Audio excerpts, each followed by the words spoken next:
Estimada comunidad institucional, me dirijo a ustedes para informarles sobre las medidas de prevención y contención de contagios del nuevo coronavirus que estaremos implementando a partir de este día en todas las áreas y sedes del Instituto Nacional de Salud Pública.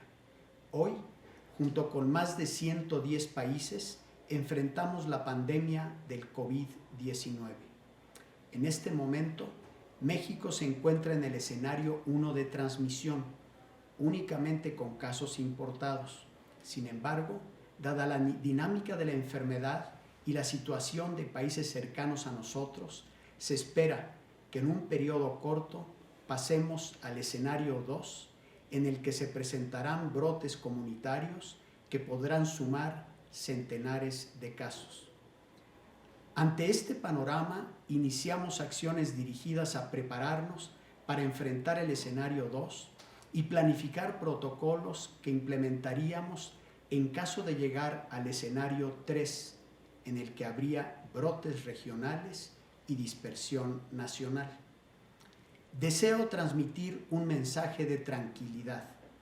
Al encontrarnos en el escenario 1, las acciones que estaremos implementando son de carácter preventivo, con el propósito de salvaguardar la salud de toda la comunidad INSP sin distinciones.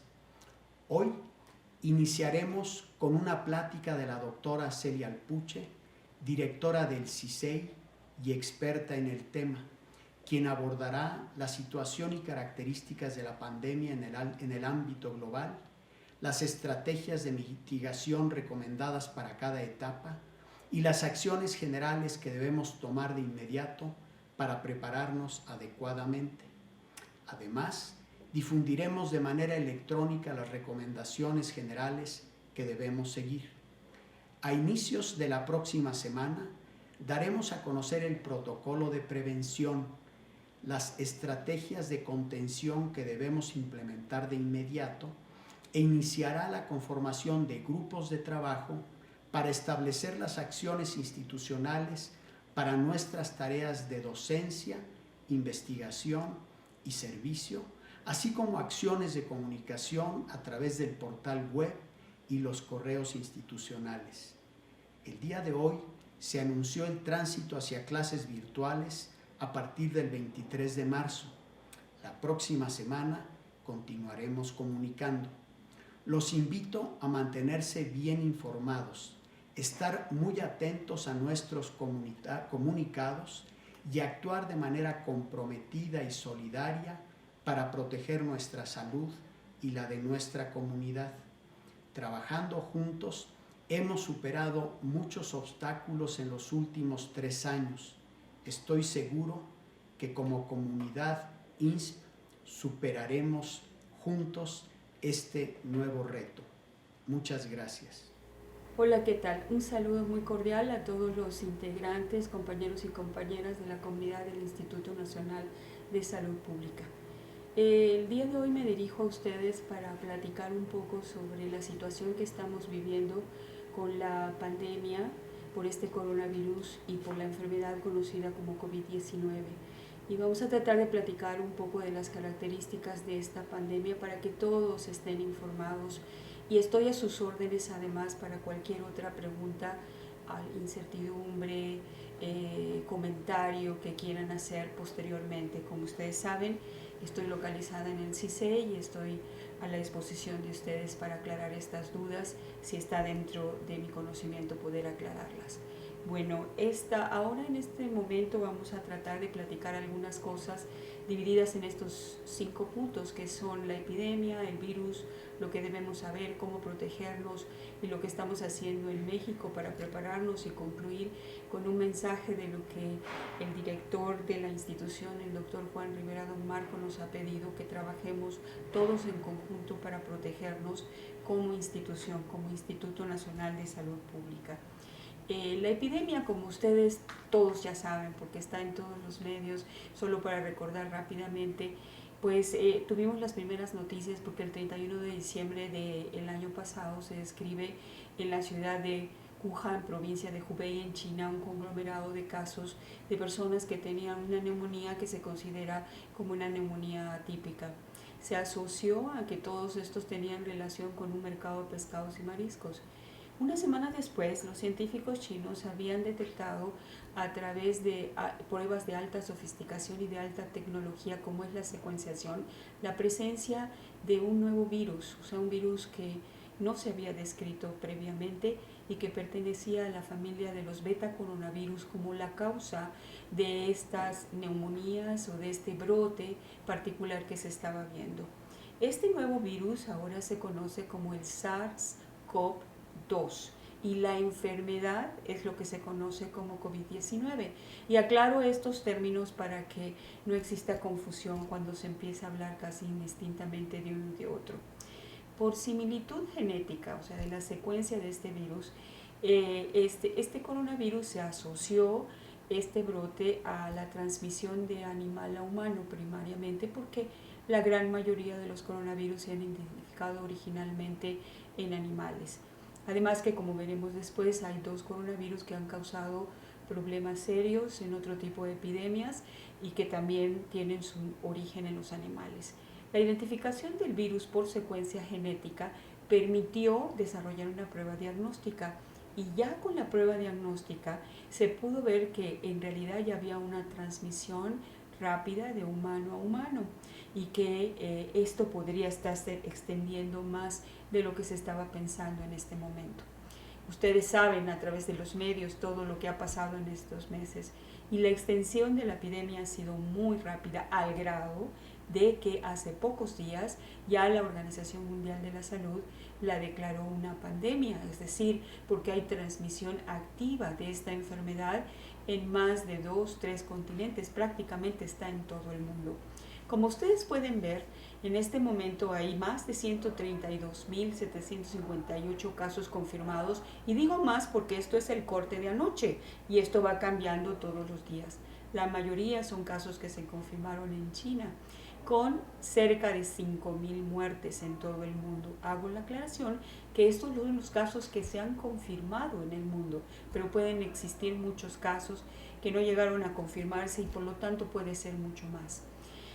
En un principio casi todos estaban en China, muy poquitos estaban fuera de China, pero en la actualidad ya cerca de 52.000 casos están fuera de China y están en 122 países. Fuera de China hay ya cerca de 1.800 muertes. Hay brotes autóctonos en muchos países, fuera de China, Corea del Sur, Japón, Italia, Irán, Singapur, pero ahora tenemos asociado España, tenemos asociado Australia, tenemos inclusive Estados Unidos, o sea que la extensión es muy fuerte. En este momento, cuando se había iniciado esto, se decía en México hay 15 casos confirmados hasta anoche y muy probablemente esto incremente más allá de lo que teníamos, porque esto es muy dinámico y más cambiando. La Organización Mundial de la Salud tiene un análisis de riesgo ya en este momento, donde el riesgo es muy alto en cualquier parte del mundo, tanto en China como en la región de Asia, como a nivel global, y eso es algo que tenemos que tener en cuenta. ¿Qué podemos decir de este virus? Los coronavirus son virus que colonizan normalmente a diferentes animales, como decía previamente, camellos, vacas, gatos, murciélagos, porque gente que estudia ecología, gente que estudia animales silvestres, lo ha demostrado ya desde hace mucho tiempo.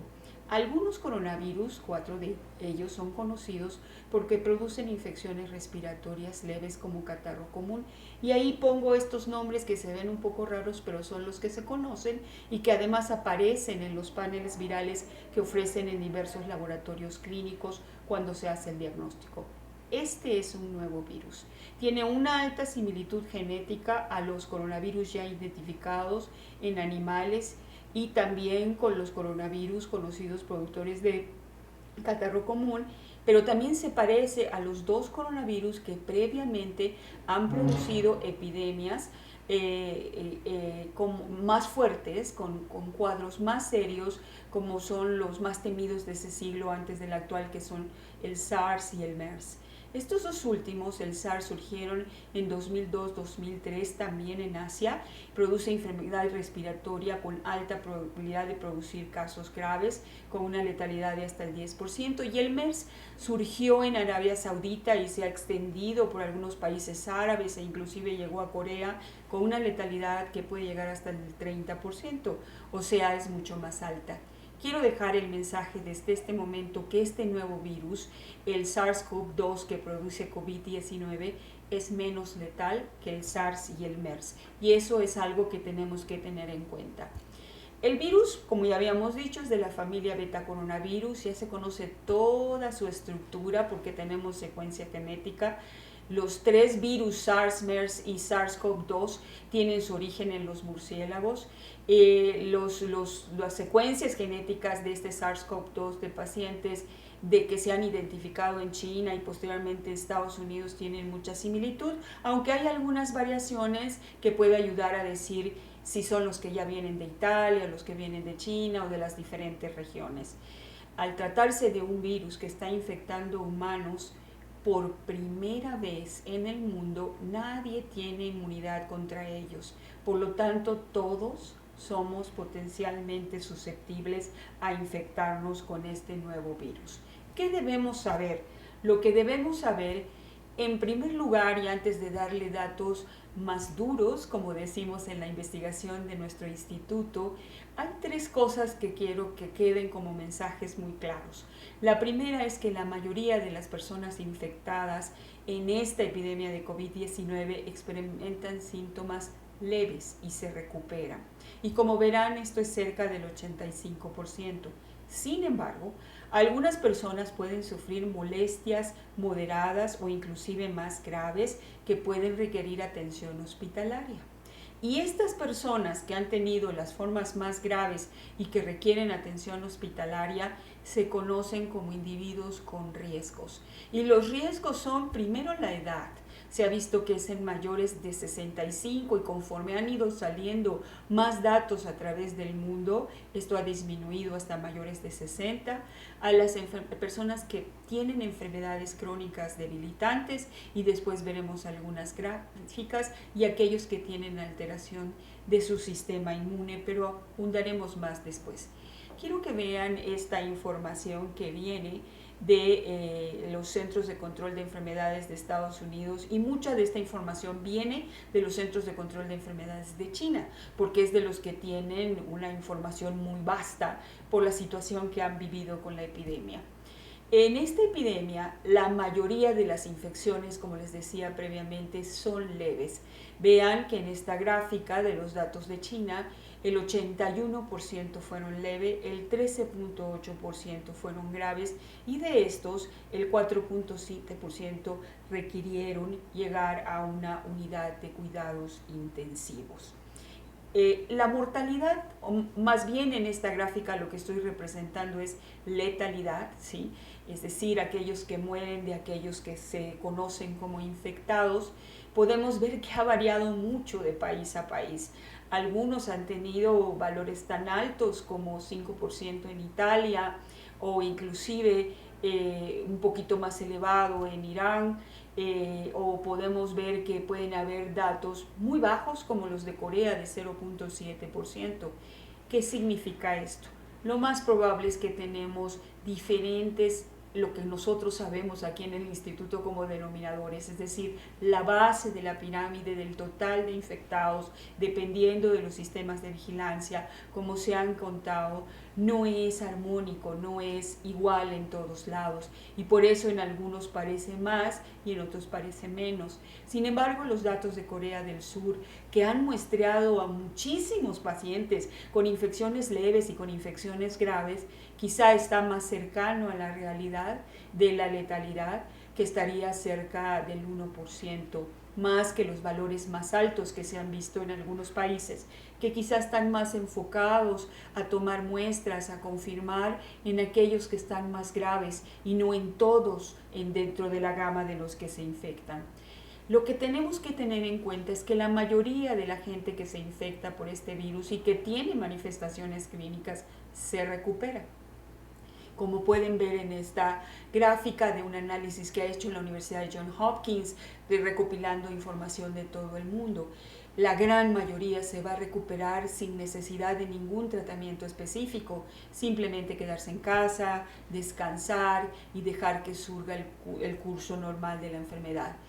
¿Quiénes son los que se ponen graves? Que habíamos dicho previamente. Aquí hay algunos datos donde vemos que son predominantemente aquellos que tenían una enfermedad previa cardíaca, diabetes que no está controlada, enfermedad respiratoria crónica, como aquellos fumadores crónicos que tienen enfermedad pulmonar obstructiva, presión alta, cáncer, y porque los que no tienen condiciones de este tipo realmente son muy pocos los que han llegado a algún tipo de enfermedad grave. Sí, la edad es un riesgo, es algo que tenemos que tener en cuenta y ustedes pueden ver que este riesgo es más evidente a partir de los 60 años y conforme incrementa el riesgo también incrementa de manera considerable. Las muertes que existen en el mundo por otro tipo de enfermedades infecciosas hasta este momento pueden ser mucho más que coronavirus, pero eso no debe de hacer que nosotros minimicemos la situación de esta epidemia, porque recuerden que todos somos susceptibles de enfermar. ¿Qué tan contagioso es? En esta gráfica ustedes pueden ver que el COVID-19 como enfermedad se contagia de manera bastante semejante a lo que ocurre con influenza, pero mucho menos de lo que ocurre con varicela, sarampión, norovirus. O sea que hay otras enfermedades infecciosas por virus que pueden ser mucho más infectantes. ¿Cuáles son los principales síntomas? Son fiebre, cansancio y tos seca. Algunos pacientes pueden tener dolores, molestias, congestión nasal, dolor de garganta. Los síntomas son leves, pero si la persona tiene dolor en el pecho, dificultad para respirar, eso debe de hacer que se busque atención médica inmediata, porque quiere decir que puede estarse presentando algunas de las manifestaciones más serias. La capacidad de una infección de una persona para producir más infecciones, conocido como R0, es de 2 a 3. O sea que hay cierto grado, como habíamos visto, para poder infectarse.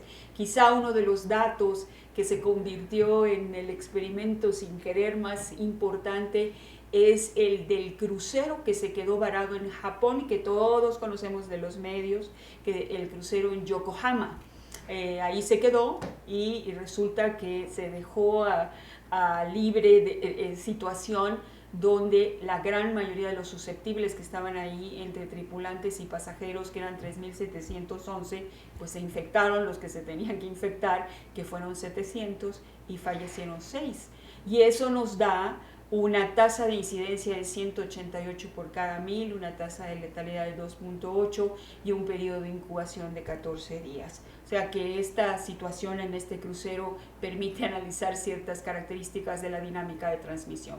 ¿Cómo se transmite la enfermedad? Se propaga de persona a persona a través de pequeñas gotas que salen de la nariz o la boca, las gotitas de secreciones que se expulsan al toser, estornudar o exhalar, o cuando nosotros nos tocamos los ojos, la nariz o la boca. Y por eso es importante que las personas, cuando estemos dentro de una dinámica de transmisión activa en este país, estemos a más de 1 metro de distancia, porque es lo que pueden viajar estas gotitas y que pueden ser contagiantes. También hay que tener en cuenta que estas secreciones de nosotros pueden caer hacia superficies, mesas, nuestras computadoras, nuestros teléfonos, diferentes cosas, y que esto pueden permanecer varias horas. Inclusive se ha pensado que hasta más de un día los virus pueden estar activos, y de esta manera nosotros, al tocar estas superficies, poder contaminarnos, y si después nos llevamos las manos a los ojos, a la nariz, transmitir esta enfermedad. Recientemente también se ha demostrado que el virus también se encuentra en materia fecal de individuos enfermos, porque algunos tienen diarrea. Sin embargo, no se sabe qué tanto se puede transmitir todavía por esta vía, o qué tanto puede servir esta fuente para hacer el diagnóstico. ¿Cómo se transmite? El riesgo de contraer COVID-19 de alguien sin síntomas, porque hay muchas personas que tienen sintomatología tan leve o casi ninguna que ni siquiera se dan cuenta que están enfermos. se ha considerado que pueden ser infectantes, pero que el riesgo es más bajo.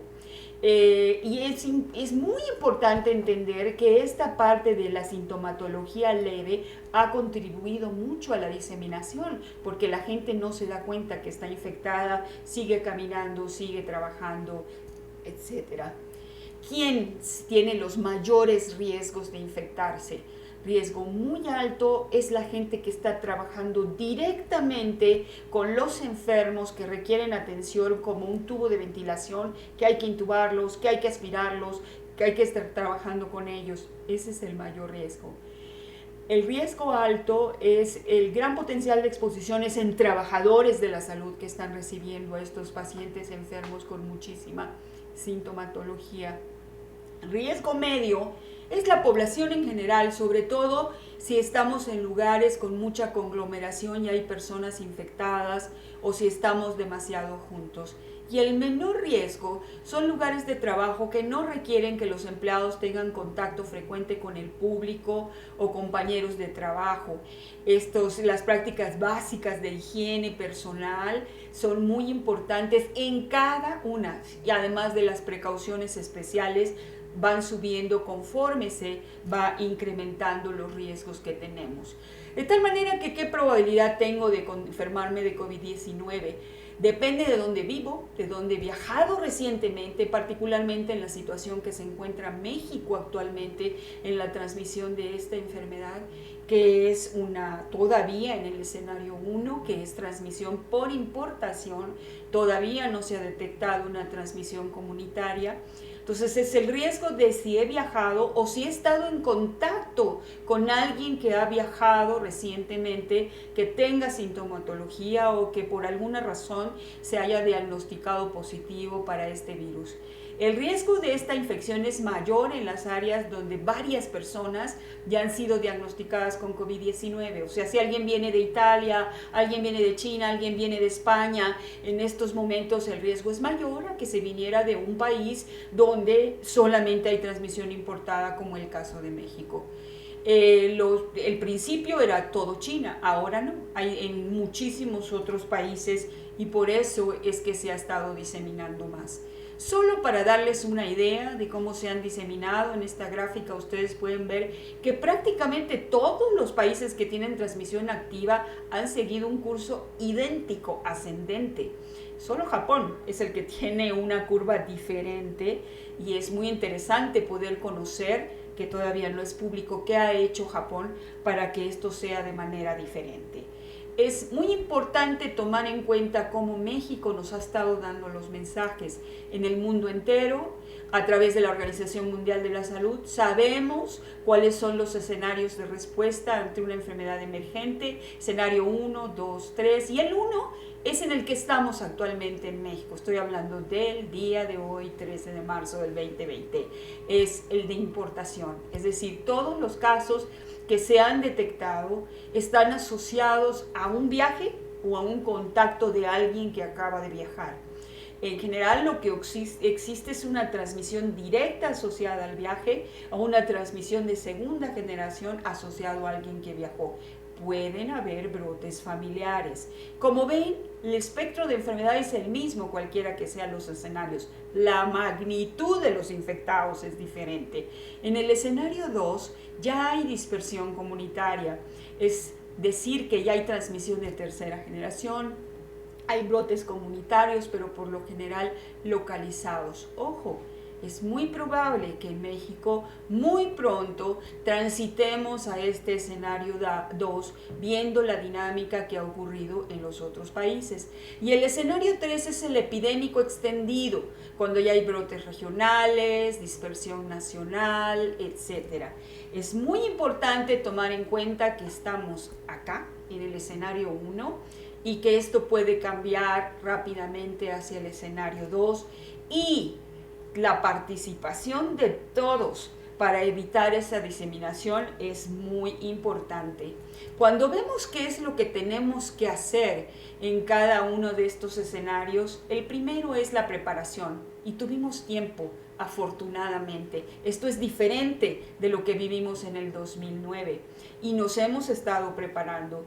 Luego la detección temprana, que es lo que se está haciendo ahora. México fue el primer país de América Latina de tener la prueba diagnóstica para esta nueva enfermedad. La ha transmitido a todos los estados de la República a través de los laboratorios estatales de salud pública. Se conoce como un PCR en tiempo real.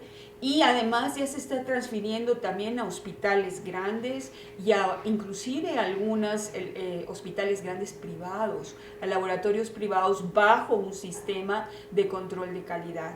Y eso es lo que se está trabajando ahora, los que llegaron, los que se detectaron, sus contactos, etc. En la fase de cambio hacia la 2, pues estas cosas van cambiando más y es muy importante que entendamos que lo más importante es que si nosotros empezamos en esta fase activa, el tener manifestaciones leves no necesariamente requiere una prueba diagnóstica.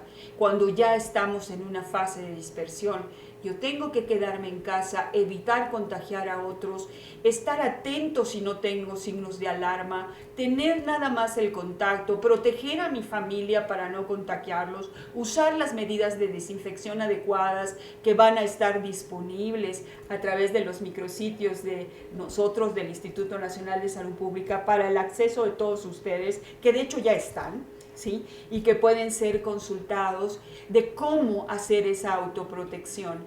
En caso de que existiera persistencia o aumento de los síntomas, de que se sientan verdaderamente empeorando, sobre todo con los datos que les mencionaba de alteración respiratoria, con insuficiencia respiratoria, entonces sí acudir al médico. Tenemos que ser muy responsables porque podemos agotar, sobrepasar los servicios de salud que van a ser requeridos para aquellos que estén más graves y que verdaderamente requieran una atención más especializada, porque la mayoría de la gente, como decimos, el 85% va a transitar con una infección muy leve. Entonces, en esta fase epidémica pueden empezar a surgir las medidas más drásticas, como cerrar espacios públicos, como en el caso nuestro habrá que ver lo que va a haber sobre cancelamiento de clases o dar otro modelo de clases, pero sobre todo el distanciamiento social, que es lo más importante para tener las precauciones adecuadas. Y esta gráfica es muy importante que la analicemos todos. ¿Cómo protegernos?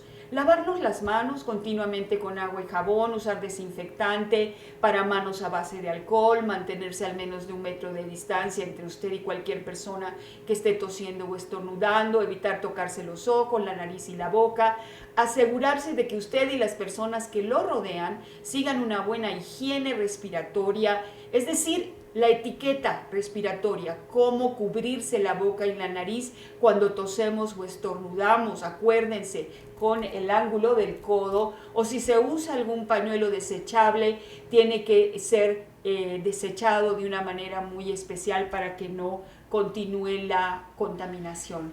Quédese en casa si no se siente bien, si tiene fiebre, tos y catarro. Existirán, como el doctor Rivera nos ha mencionado, medidas en el instituto cuando llegue ese momento de cómo informar de la situación de salud sin tener que venir a la institución para no seguir contagiando.